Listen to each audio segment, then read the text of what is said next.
Hello guys, कैसे हो आप लोग। तो चलिए आज मैं आपके सामने फिर से फंडामेंटल रूल्स का तीसरा वीडियो लेके आ रहा हूं। आज जो मैं डिस्कस करने वाला हूं वो है जनरल क्लॉजेस या जनरल रूल्स, जिसके अंतर्गत हम कुछ स्पेशल चीज जानेंगे। राइट। तो चलिए हम स्टार्ट करने से पहले आप लोगों से रिक्वेस्ट करूंगा कि आप लोगों को अगर फंडामेंटल रूल्स के बारे में कोई कंफ्यूजन हो तो आप कमेंट में जरूर डालिएगा, मैं उसको क्लैरिफाई करने की कोशिश करूंगा। पहली बात। दूसरी बात कि जो भी मैं आप लोगों को वीडियो बता रहा हूं उस वीडियो के सारे पॉइंट्स को आप नोट करते जाइए। नोट करने से आपके मेमोरी में वो सेटल होता जाएगा, धीरे धीरे आपका क्लियर हो जाएगा। तो चलिए, हाँ, एक चीज आपके लिए बता दूं कि आप लोगों का दो चेंज आया आपके एग्जामिनेशन के पॉइंट ऑफ व्यू से। पहला कि डेट बढ़ गया फॉर्म भरने का, जो कि 21 तक था वो 24 तक हो गया, आप लोगों को पता ही होगा। राइट। तो 24 तक आप फॉर्म फिलअप कर सकते हैं ऑनलाइन इनकम टैक्स के साइट पे जाके।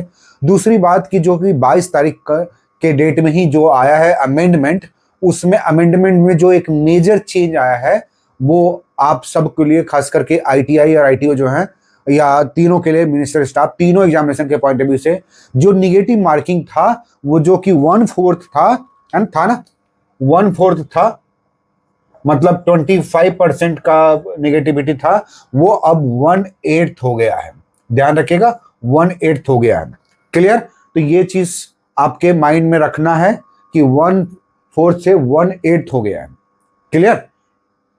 सेकेंड जो चेंज आया है वो है ITO के एग्जामिनेशन के पॉइंट ऑफ व्यू से, जिसमें कहा गया था कि जो केस लॉ के ऊपर आपको स्टडी करना है, खासकर बिजनेस एक्सपेंडिचर से रिलेटेड, एग्जाम्पशन से रिलेटेड, तो उस चीज को अब हटा के और क्लैरिफाई कर देगा कि केस लॉ कौन कौन सा होगा, जो हर एक एग्जाम में नए केस लॉ दिया जाएगा। तो सुप्रीम कोर्ट का जजमेंट के रिगार्डिंग में सर्टेन लिस्ट ऑफ केसेस दिए गए हैं जो कि अमेंडमेंट में है, होगा तो मैं आपको शेयर कर दूंगा। तो ये दो मेजर चेंज है जो आप लोगों को ध्यान रखना है। पहला कि निगेटिव जो था वो अब 1/4 से 1/8 हो गया, तो ऑटोमेटिकली आप देखिए सीधा 50% यहाँ पे डाउन हो गया। इसका मतलब 12.5% के आसपास आपका नेगेटिव है। मतलब सिंपली कहने का मतलब है कि जहां पे 4 क्वेश्चन गलत करते थे तो एक क्वेश्चन का मार्क्स पूरा कट जाता था। मतलब 4 नंबर का अगर आपने गलती किया, 4 क्वेश्चन एक नंबर का, तो 1 नंबर जो है माइनस हो जाता है। अब है कि 8 नंबर, मतलब 8 क्वेश्चन लगातार आप गलती करेंगे, या 8 क्वेश्चन अगर गलती कर रहे हैं तो आपका 1 नंबर कटेगा। ये क्लियर ही हो गया होगा। चलिए हम फंडामेंटल रूल्स के ऊपर आते हैं कि फंडामेंटल रूल्स में अब जो आया है वो है जनरल कंडीशन ऑफ सर्विस, जो कि मैं फास्टली एक्सपेडाइट करते हुए मैं आप लोगों को बता देता हूं। यहाँ पे जो रूल है वो है FR। आप लोगों ने पढ़ा होगा और आप लोगों को पढ़ना भी चाहिए, जानना भी चाहिए, इसलिए मैं ये हाईलाइट कर रहा हूं कि जब भी कोई रिक्रूटमेंट के बाद जब भी कोई डिपार्टमेंट ज्वाइन करता है तो उसके लिए एक मेडिकल सर्टिफिकेट फिटनेस की जरूरत होती है। वही मेडिकल सर्टिफिकेट किस रूल के अंतर्गत ऑब्टेन किया जाता है? FR10 में कहा गया है कि जब भी कोई नया आदमी गवर्नमेंट सर्वेंट ज्वाइन करता है तो उसको मेडिकल सर्टिफिकेट जमा करना होता है, जो फिटनेस सर्टिफिकेट होता है। राइट। तो ये रूल जो है बेसिकली FR10 में दिया गया है, ये ध्यान रखिएगा। ये रूल का मैं कॉपी रखा हूँ, उसी के आधार पर मैं आपको बता रहा हूँ। उसके बाद आप आते हैं कि FR11, जो आप लोगों के लिए बहुत जरूरी है जानना, क्योंकि क्या कई बार कहा जाता है डिपार्टमेंट में कि अरे हम तो ये काम के लिए थोड़े ही आए, हम इस काम के लिए नहीं बल्कि इस काम के लिए आते हैं। तो बेसिकली ध्यान रखिएगा, जब भी गवर्नमेंट जॉब ज्वाइन करते हैं तो सर्टेन कंडीशंस दिए जाते हैं कि आपको इस कंडीशन में ये प्रोफाइलिंग के अंतर्गत अपॉइंट किया जाता है। तो यहाँ पे देखिए FR11 में लिखा हुआ है, the whole time of government servant is at the disposal of the government. मतलब अगर आप गवर्नमेंट इंप्लॉय बन गए, ज्वाइन कर लिए, तो आपका पूरा का पूरा टाइम जो है गवर्नमेंट के डिस्पोजल के ऊपर डिपेंड करता है। और गवर्नमेंट चाहे तो आपको कहीं पे भी किसी भी जगह पे पोस्ट कर सकती है, उस कैडर में या सर्टेन कंडीशन पे। राइट। तो कई बार ऐसा ये नहीं कर सकते हैं कि हम इनकम टैक्स में आए हैं तो जोनल में क्यों जाएंगे पोस्टिंग के लिए, ED में क्यों जाएंगे, CBI में क्यों जाएंगे। Sometimes it may be required in that case, क्योंकि आप गवर्नमेंट के डिस्पोजल के ऊपर डिपेंड कर रहे हैं, क्योंकि गवर्नमेंट आपने ज्वाइन किया है ना, गवर्नमेंट जॉब आपने ज्वाइन किया है। तो ज्वाइन करने के बाद उनके पावर के आधार पे, उनके अथॉरिटी के आधार पे, उनके रूल के आधार पे, उनके प्रेस्क्राइब क्राइटेरिया के आधार पे आपको कहीं पे भी पोस्ट किया जा सकता है, ट्रांसफर किया जा सकता है ना।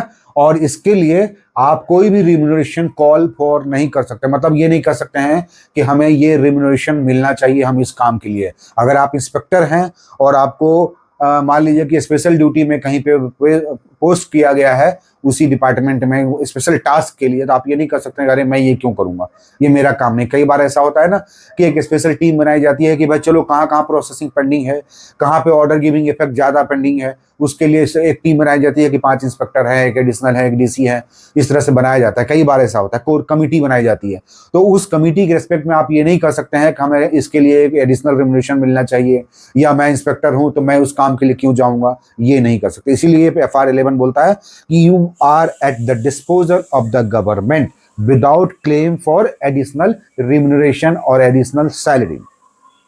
ठीक है। हाँ, ये हो सकता है कि कई बार ऐसा होता है कि कोई स्पेशल टास्क के लिए अगर किसी व्यक्ति को अपॉइंट किया गया है और उस टास्क के रेस्पेक्ट में गवर्नमेंट के द्वारा सर्टेन रूल्स प्रोवाइड किए गए हैं, certain remuneration, certain special pay provide किया गया है, then that will be given. जैसे फॉर एग्जांपल के तौर पर अगर इंस्पेक्टर की पोस्टिंग इन्वेस्टिगेशन विंग में किया जाता है तो आप देखेगा एक स्पेशल पे के तौर पर एक पर्टिकुलर अमाउंट दिया जाता है ना। जैसे आर्मी वगैरह में आप जाएंगे या कहीं जगह पे तो हार्ड ड्यूटी होती है, तो हार्ड ड्यूटी के लिए certain allowances, special allowances, special पे दिया जाता है। That is different thing, but at one point you should think that you are at the government's disposal, मतलब गवर्नमेंट चाहेगी तो आपको कहीं पे भी अपॉइंट कर सकती है। अब आते हैं मोस्ट इंपॉर्टेंट, जो कि आप लोगों को पहले भी बताया था, लियन से रिलेटेड। तो यहां पे देखिए गवर्नमेंट ने 12 तो खत्म हो गया, 12A है। 12A में क्लियर कट बोलता है कि किसी भी व्यक्ति का लियन इमीडिएटली तब खत्म हो जाता है, लियन है ना, जब वो कोई पोस्ट एक्वायर करता है। तो आपको बताया था ना डिफिनेशन के सेक्शन में लियन किसको कहते हैं, मतलब टाइटल टू होल्ड पोस्ट। अगर आप इनकम टैक्स इंस्पेक्टर में है या टैक्स असिस्टेंट में है या MTS में है या ITO में है, तो उस पोस्ट का लियन होल्ड करता है, मतलब you have a title to hold that post. और इन दैट रिगार्ड क्या होता है कि आप कहीं पे भी किसी भी जगह पे भी पोस्टिंग किए गए तब भी आप ओरिजिनल पोस्ट के प्रति आपका टाइटल कंटिन्यू रहेगा। उसी के लिए बोला गया है कि अगर कोई गवर्नमेंट सर्वेंट किसी दूसरे पोस्ट पे ऑब्जर्व हो गया या कोई और नया पोस्ट रिक्रूटमेंट रूल के अंतर्गत जॉब ज्वाइन कर लिया कंप्लीटली परमानेंट बेसिस पे, then that lien will be terminated, खत्म हो जाएगा, ओल्ड लियन जो है खत्म हो जाएगा, है ना। तो ये हो गया 12A। अब 12A मतलब ये ध्यान रखिएगा कि ये भी इसमें मैं बता देता हूं, लियन जो है सीज कर जाता है जब आप कोई नया post, ceases when a new permanent post is acquired, है ना। यही है बेसिकली फंडामेंटल रूल के 12A में यही दिया गया है कि जब भी आप कोई पोस्ट, नया पोस्ट होल्ड करते हो तो आपका ओल्ड लियन, यहां लिख सकते हैं old lien ceases when a new permanent post is acquired.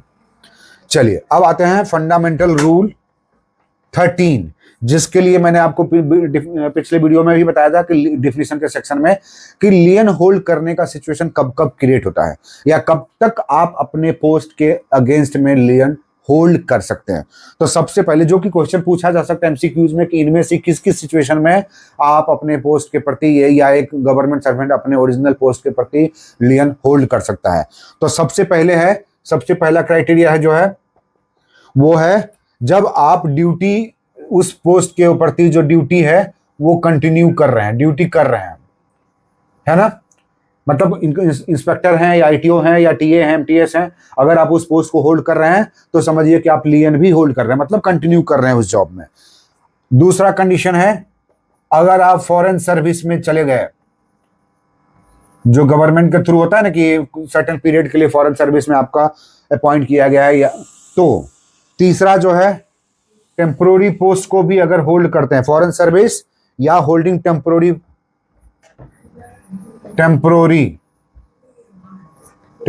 Post. चौथा पॉइंट है, एकदम ब्रेकिंग में बता देता हूं, ब्रेकिंग पॉइंट के तौर पे कि चौथा है कि अगर ऑफिशिएटिंग पोस्ट मतलब मान लीजिए कि आप टीए हैं और आपको सीनियर टीए का काम सर्टेन पीरियड के लिए दिया गया, आप इंस्पेक्टर हैं और सर्टेन पीरियड के लिए आपको ITO का पोस्ट होल्ड करने के लिए दिया गया, तो आप अपने इंस्पेक्टर वाला पोस्ट के लिए इनको होल्ड करते रहे हैं। तो ऑफिशिएटिंग मतलब ऑफिशियल पर्पज से सर्टेन पोस्ट को आप other than original post hold कर रहे हैं, मतलब इंस्पेक्टर भी है और मान लीजिए सर्टेन पीरियड के लिए ओएस का होल्ड कर रहे हैं, आईटीओ का होल्ड कर रहे हैं, तो आप ऑफिसिएटिंग के समय में भी आप अपने ओरिजिनल पोस्ट के प्रति टाइटल होल्ड करते रहेंगे, राइट। टेम्पोररी हो गया। नेक्स्ट पॉइंट है ज्वाइनिंग टाइम, जिससे क्वेश्चन पूछा जा सकता है, कई बार कंफ्यूजन होता है, एमसीक्यूज में पूछा जाएगा और मैं डालूंगा अभी। अब ध्यान रखिएगा कि मैंने 10 एमसीक्यूज डाला है एफआईआर से रिलेटेड में, उन सारे क्वेश्चन को आप सोल्व करते रहेंगे तो ध्यान रखिएगा आपको डिपार्टमेंट के एग्जाम में कोई भी प्रॉब्लम नहीं आने वाला, मैं अपने तरफ से एश्योर कर रहा हूं आपको, ठीक है। तो ज्वाइनिंग टाइम, अब इसमें क्या है डिफरेंस मैं बता देता हूं। इन सारे कंडीशन में अगर आप होल्ड कर रहे हैं तो ज्वाइनिंग टाइम मतलब ये होता है कि जब आपका ट्रांसफर किसी दूसरे जगह, मान लीजिए कि बीकेसी से आपका आयकर भवन चर्चगेट हो गया या दिल्ली से मुंबई हो गया, तो जब दिल्ली से मुंबई जा रहे हैं ज्वाइन करने के लिए, तो जब वहां से निकलते हैं और ज्वाइन करने के लिए जो 10 दिन 15 दिन का टाइम दिया जाता है ना ऑफिसर्स के लिए या ऑफिशियल्स के लिए, किसी के लिए भी, तो वो 10-15 दिन तो आप एक तरह से ज्वाइनिंग टाइम माना जाता है। तो that joining time is also included, मतलब उस ज्वाइनिंग टाइम के दरमियान भी आप अपने ओरिजिनल पोस्ट या ओल्ड पोस्ट को के अगेंस्ट में टाइटल होल्ड कर रहे होते हैं, ध्यान रखिएगा होल्ड कर रहे होते हैं। अब इसमें एक कंडीशन दिया गया है कि अनटिल अनलेस कि आपको डिग्रेड कर दिया जाए, रिड्यूस कर दिया जाए, इंस्पेक्टर से मान लीजिए किसी को रिड्यूस करके सीनियर टीए बना के ट्रांसफर कर दिया किसी दूसरे जगह पे और बोला कि 3 दिन में वहां ज्वाइन करो, तो जो ज्वाइनिंग टाइम होता है उस दरमियान ये टाइटल इंस्पेक्टर वाला वो होल्ड नहीं करेगा, ध्यान रखिएगा, यही ट्विस्ट रहेगा आपके एमसीक्यूज में। तो title to hold lien with respect to old या earlier post will be ceased when you are transferred because of the penalty और because of reduction in your या demotion in your post. Clear? तो ये ध्यान रखिएगा कि ये चीज जो है आपको ध्यान रखना है। नेक्स्ट जो क्राइटेरिया है वो है जब आप सस्पेंशन में होते हैं, सस्पेंशन,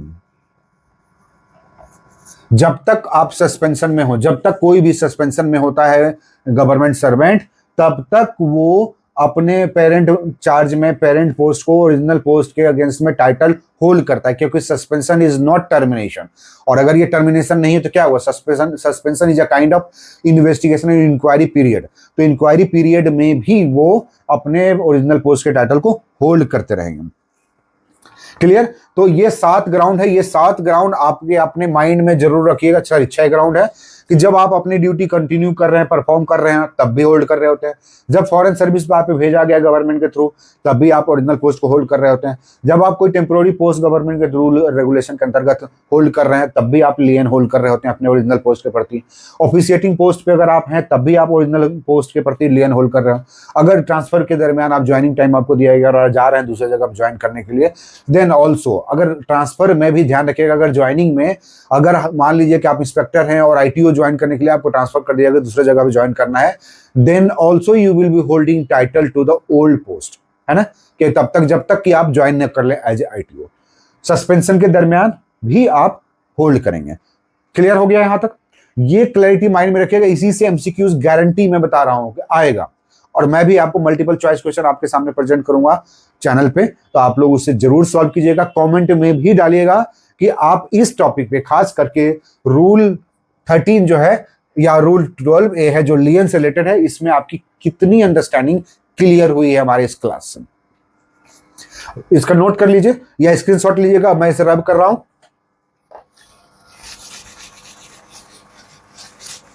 सो रूल 12A, 13, 14 ये आपके माइंड में एकदम होना चाहिए, क्योंकि इससे एमसीक्यूज आना ही आना है, आएगा ही आएगा, क्योंकि आपके टॉपिक के चैप्टर में सिलेबस के तौर पे रहता ही है।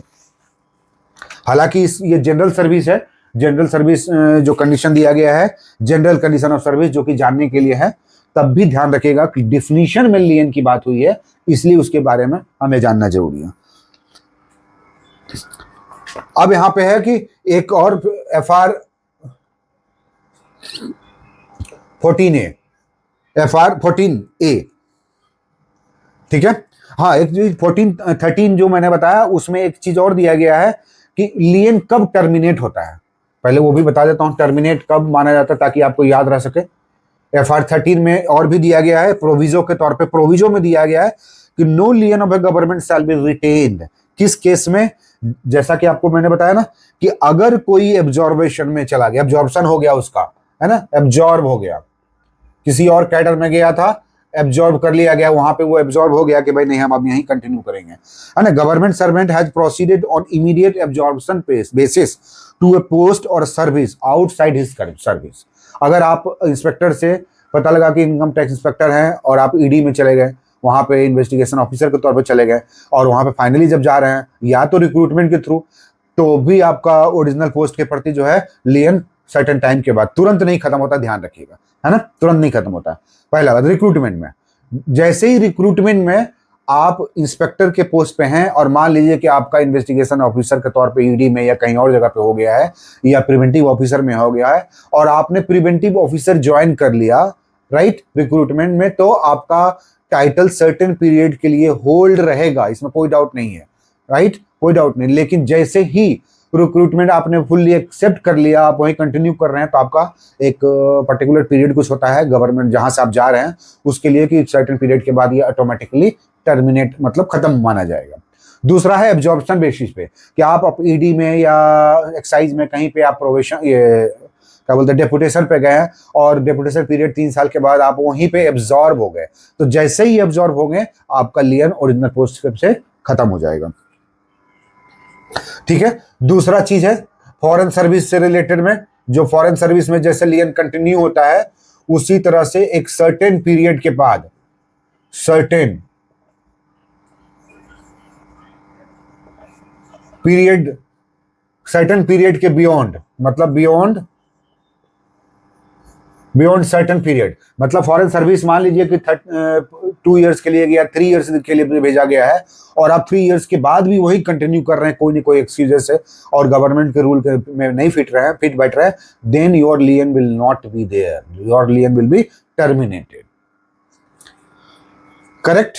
चलिए अभी है FR, इसी से रिलेटेड है 14A में बोला गया है कि सर्टेन जो 13 का रूल अभी हम लोगों ने पढ़ा ना, जिसमें कि डी में दिया गया है कि व्हाइल ऑन लीव के समय में भी, सस्पेंशन के समय में भी, हाँ एक चीज लीव ऐड कर लीजिएगा, जहां पे मैंने लिखा था ना कि ज्वाइनिंग टाइम, फिर लीव, फिर सस्पेंशन, इन सब में लीव में भी लियन कंटिन्यू रहेगा, भले ही आप 1 साल की छुट्टी में चले गए हैं लेकिन आपका लियन कंटिन्यू रहेगा।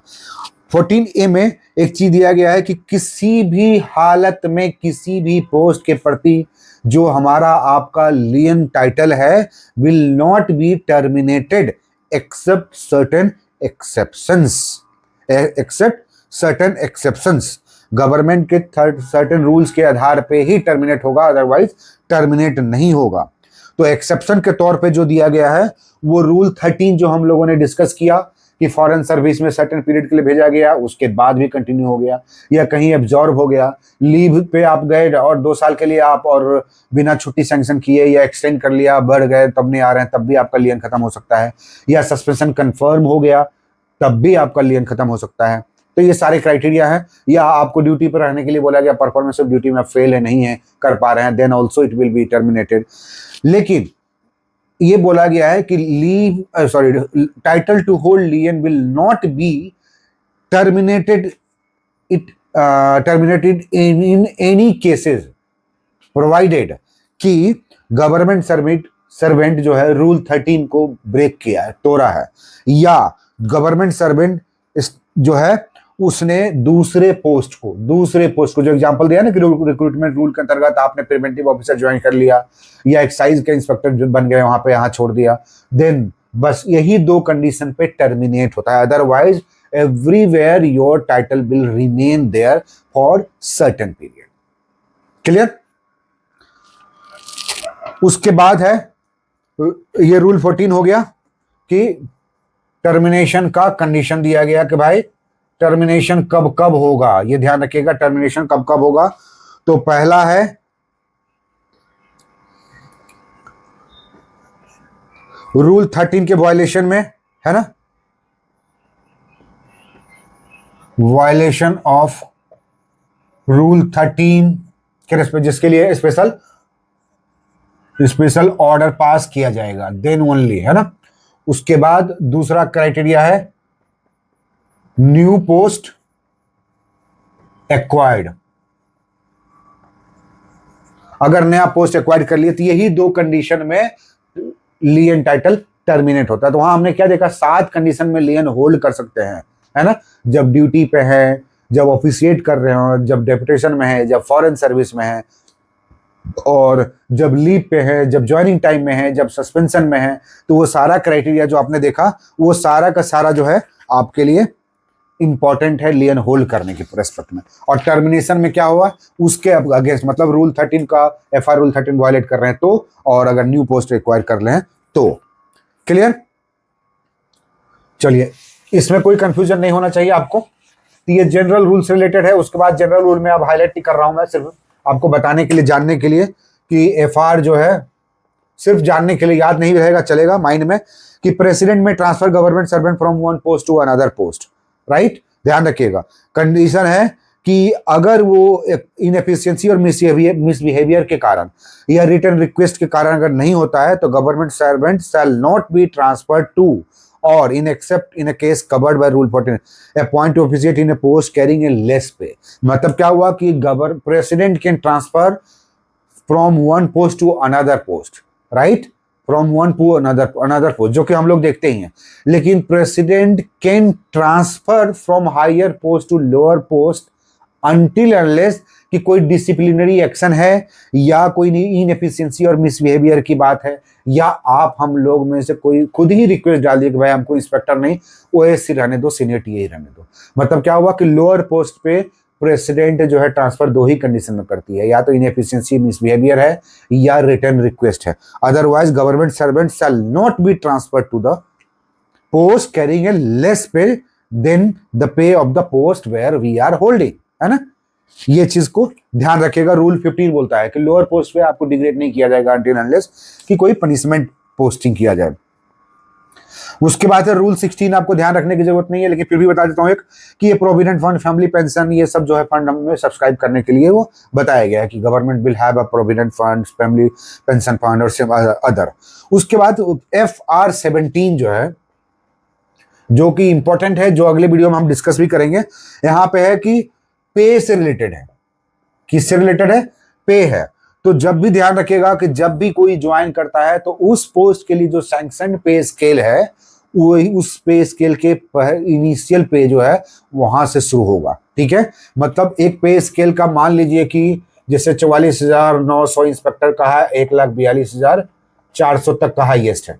तो जब भी कोई इंस्पेक्टर ज्वाइन करेगा ITI, तो उसका पहला पे जो है वो 44,900 से ही शुरू होगा, राइट, यहीं से शुरू होगा। ये चीज रूल 17 में बोलता है, with effect from the date when he assumes the duties of that post.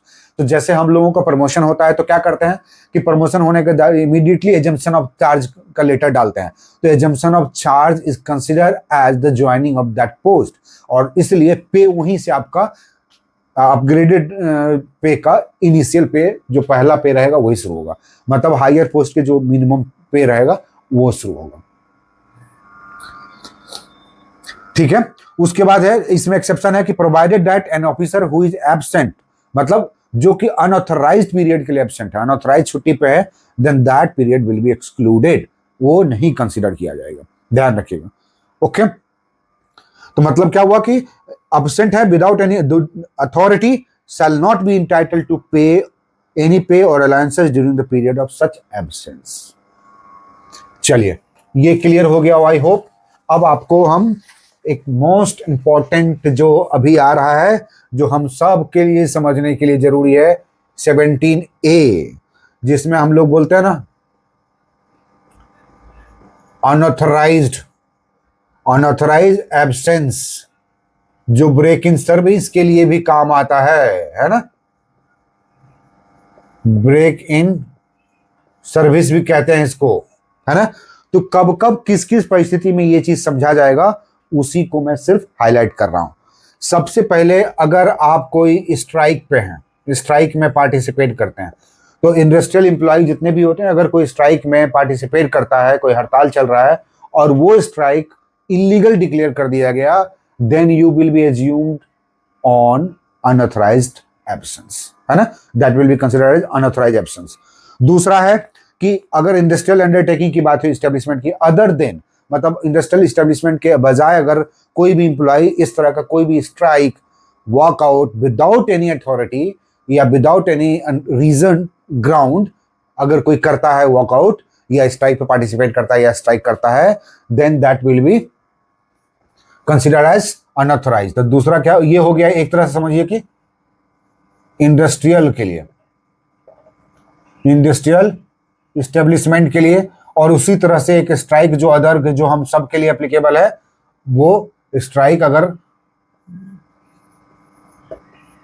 Without reason, solid reason है ना, विदाउट सॉलिड रीजन या कह सकते हैं वैलिड रीजन,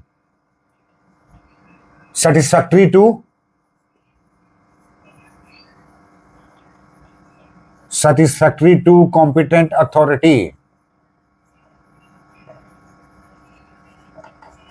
अगर ये नहीं है then that will be considered as unauthorised absence. और इंडिविजुअल के रिस्पेक्ट में तीसरा पॉइंट है इंडिविजुअल, कंप्लीट इंडिविजुअल, ये तो ग्रुप में हो गया कि अगर कोई व्यक्ति किसी पोस्ट को कंप्लीटली छोड़ दिया या छुट्टी पे कंटिन्यू है, सैंक्शन हुआ 10 दिन का और आप जो है 20 दिन नहीं आ रहे हैं, 30 दिन नहीं आ रहे हैं, then competent authority may declare it unauthorised absence. Clear? No doubt कि रीजनेबल नेचुरल जस्टिस के आधार पर आपको एक रीजनेबल टाइम दिया जाएगा, नोटिस दिया जाएगा रिप्लाई देने के लिए सो कॉज की क्यों नहीं आपके इस एक्सटेंडेड छुट्टी को अनऑथराइज्ड एब्सेंस मान लिया जाए, तो आपका रिप्लाई लिया जाएगा, उसके बाद competent authority will pass the order in this regard. Okay, तो ये चीज आपका हो गया। लास्ट पॉइंट जो है आपके रिमेंबर के लिए, रिमाइंडिंग के लिए लास्ट, और वो है रूल 18 जो कि जनरल रूल्स के अंतर्गत सब खत्म हो जाएगा। रूल 18 जो हम सब के लिए नॉलेजेबल चीज है कि मैक्सिमम कितना छुट्टी ले सकते हैं। रूल 18 बोलता है कि एक गवर्नमेंट एम्प्लॉय मैक्सिमम कितना छुट्टी, और किसी भी तरह का छुट्टी को सब जोड़ जाड़ कर कोई भी छुट्टी मान लीजिए, है ना, सीक लीव हो, सीएल हो, पीएल हो, कीएल हो, जो भी हो, इन सब को मिला के मैक्सिमम छुट्टी कितना ले सकते हैं, तो वो है मैक्स लीव। कितना ले सकते हैं, तो वो है 5 ईयर्स का। इससे ज्यादा कोई भी व्यक्ति अपने टाइम पीरियड में नहीं ले सकता है। ओके, तो ये आपका जनरल रूल था, आप लोग ध्यान रखिएगा। मैं वीडियो ज्यादा लंबा हो गया है, लेकिन आपके कॉन्सेप्ट के लिए है, इसको ध्यान रखिएगा। अगले वीडियो में हम आपके साथ आएंगे पे के रिगार्डिंग, जो कि आपके सिलेबस में भी है, पे के रिगार्डिंग क्या क्या आता है, उसका क्या क्या रूल्स है, उससे रिलेटेड क्या क्या क्वेश्चन पूछे जाएंगे। So thank you very much and stay tuned to this echo law channel.